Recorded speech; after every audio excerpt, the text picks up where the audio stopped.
2024 সালে মালয়েশিয়া যেতে না পারা 17,000 কর্মীর মধ্যে শিগগিরই 7,926 জনকে নেবে দেশটি। একথা জানিয়েছেন প্রবাসী কল্যাণ উপদেষ্টা আসিফ নজরুল। আগামী কয়েক মাসে 1.5 লাখের মতো বিদেশি শ্রমিক নেবে মালয়েশিয়া, সেখানে বাংলাদেশিদের বেশি সুযোগ দেওয়ার অনুরোধ করেছে সরকার। এছাড়া অবৈধ হয়ে যাওয়া কর্মীদের বৈধতা দেয়া নিয়েও আলোচনা হয়েছে। এক বছরের বেশি সময় মালয়েশিয়ায় শ্রমবাজার বন্ধ। এটি ফের চালু নিয়ে আলোচনা করতে গত মঙ্গলবার মালয়েশিয়ায় যায় প্রবাসী কল্যাণ উপদেষ্টার নেতৃত্বে 3 সদস্যের দল। বৃহস্পতিবার মালয়েশিয়ার স্বরাষ্ট্র, মানব সম্পদ ও বাণিজ্য মন্ত্রীর সঙ্গে বৈঠক করেন উপদেষ্টা আসিফ নজরুল। পরে ফেসবুকে এক ভিডিওতে তিনি জানান, বাংলাদেশি কর্মীদের মাল্টিপল ভিসা দিতে দ্রুত পদক্ষেপের আশ্বাস দিয়েছে মালয়েশিয়া।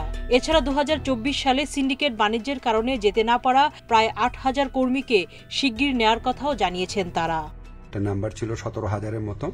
তো এটা ভিত্তিতে আমরা অনেক আলোচনা করেছি। তো তারা বলেছে তারা ব্যাচ ওয়াইজ নিবে। তো প্রথম ব্যাচ হিসাবে 7,926 জনের তালিকা ওনারা চূড়ান্ত করেছেন এবং এটা খুব অল্প সময়ের মধ্যে ওনাদেরকে মালয়েশিয়াতে কাজ করার সুযোগ দেওয়া যাবে। উপদেষ্টা জানান, আগামী কয়েক মাসে 1 থেকে 1.5 লাখ বিদেশি শ্রমিক নিতে পারে মালয়েশিয়া। এক্ষেত্রে বেশি সুযোগ দেওয়ার অনুরোধ জানিয়েছে বাংলাদেশ। এছাড়া অবৈধ হয়ে যাওয়া কর্মীদের বৈধতার বিষয় নিয়েও আলোচনা হয়েছে। আগামী কয়েক মাসে মালয়েশিয়া 1 থেকে 1.5 লক্ষ বিদেশি শ্রমিক নিতে পারে। তো আমাদেরকে মালয়েশিয়ার যে ইন্টেরিয়র হিউম্যান রিসোর্স মিনিস্টার আছে, উনি আশ্বস্ত করেছেন লোক দেওয়ার ক্ষেত্রে বাংলাদেশকে সর্বোচ্চ অগ্রাধিকার দেওয়া হবে।